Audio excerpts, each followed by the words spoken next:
Kali ini kita akan membahas tentang kasus yang menghebohkan di Desa Cisontrol, Ciamis, Jawa Barat. Jadi, ada seorang laki-laki bernama Tarsum yang tega membunuh dan memutilasi istrinya sendiri.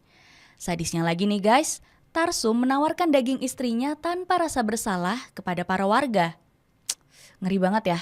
Tapi mari kita bahas fakta-fakta dan kronologi ini sebagai berikut.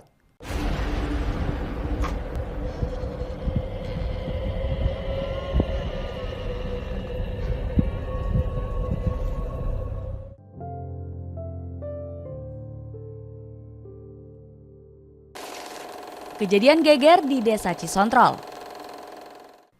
Warga Desa Cisontrol, Ciamis, Jawa Barat tiba-tiba dihebohkan dengan seorang warga bernama Tarsum yang tega membunuh dan memutilasi istrinya sendiri yang bernama Yanti. Kejadian ini pertama kali diabadikan oleh seorang tetangga Tarsum pada tanggal 3 Mei hari Jumat pagi. Jadi kejadian ini diabadikan dalam sebuah video di mana sang pelaku melakukan aksi kejinya.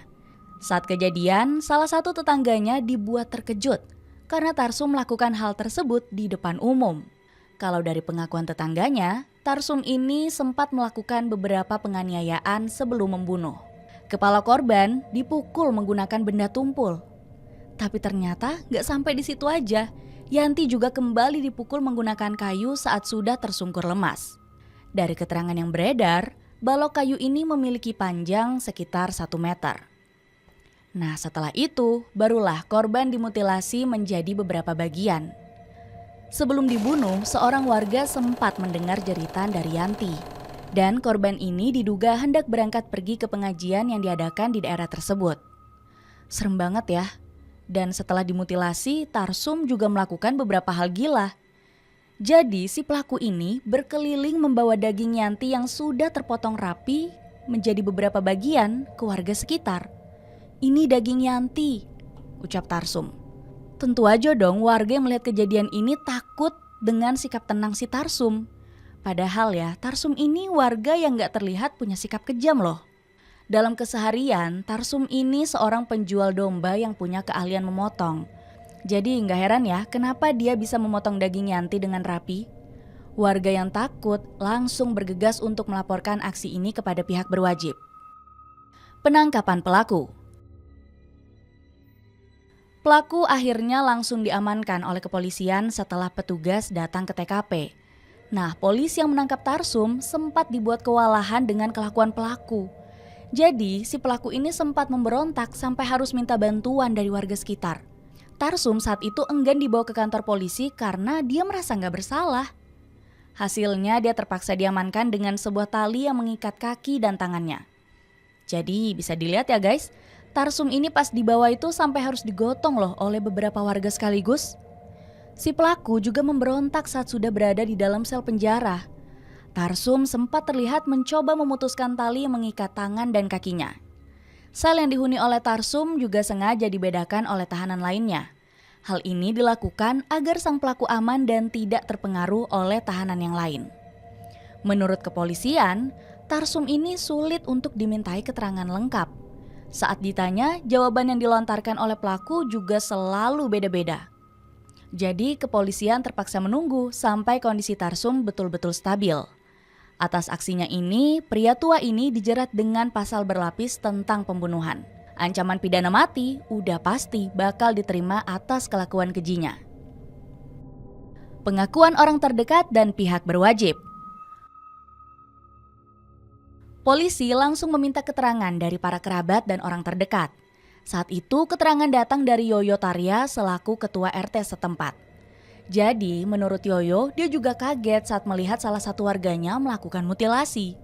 Setelah menerima laporan, Yoyo langsung bergegas ke tempat kejadian. Nah, sampai di sana, Yoyo lagi-lagi terkejut karena Tarsum sudah memegang baskom yang berisi daging. Kata-kata yang diucapkan oleh Tarsum juga masih terngiang di kepala Yoyo. "Itu Pak, tolong beli daging si Yanti. Si Yanti udah gak ada." Kemarin yang saya tahu pas daging ditaruh di jalan di baskom warna merah itu ditaruh di jalan. Dia balik lagi ke tempat mayat itu, jasad yang tadi. Setelah itu dia kembali, saya langsung pergi laporan ke Kapolsek, ujar Yoyo. Gimana gak kaget ya? Pak RT ini mengaku kalau Tarsum merupakan warga yang baik. 3 hari sebelum kejadian, mereka berdua ini sempat melakukan perbincangan. Tarsum waktu itu datang ke rumah Pak Yoyo dan meminta bantuan. Jadi si pelaku mau menitipkan anaknya kepada Pak RT karena Tarsum waktu itu berencana untuk pergi kerja ke Kalimantan. Menurut kabar yang beredar ya, Tarsum ini memang memiliki banyak hutang. Hutang tersebut dilakukannya ke beberapa bank dengan jumlah yang besar. Nah, keterangan tersebut juga dibenarkan oleh Kasat Reskrim Polres Ciamis AKP Joko Prihatin. Menurut keterangan saksi memang ada hutang lebih dari 100 juta rupiah. Saat ini kami masih mendalami dan sudah ada 7 saksi yang diperiksa. Tapi polisi saat ini masih kesulitan untuk mengungkap motifnya lebih lanjut.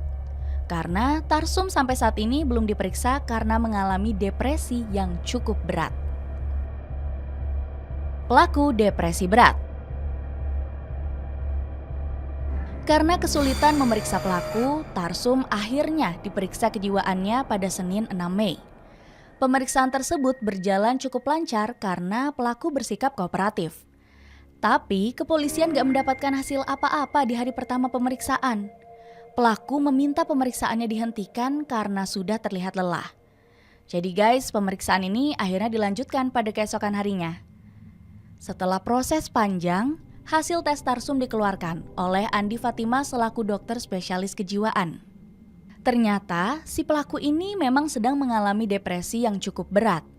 Setelah itu Tarsum dirujuk ke Rumah Sakit Jiwa Cisarua di Bandung. Tarsum bakal ditempatkan di RSJ selama 14 hari untuk diobservasi lebih lanjut. Menurut keterangan warga, Tarsum ini memang sempat memeriksakan kejiwaannya. Tapi saat itu memang belum parah dan dia hanya melakukan pemeriksaan di puskesmas terdekat. Nah, ada juga nih pengakuan lain yang diucapkan oleh keponakan pelaku. Keponakan pelaku ini mengatakan kalau kondisi Tarsum memang sudah kurang stabil akhir-akhir ini. Pelaku ini sering diam dan melamun sendiri. Bahkan nih ya, si pelaku sempat melakukan upaya bunuh diri dengan membenturkan kepalanya di tembok.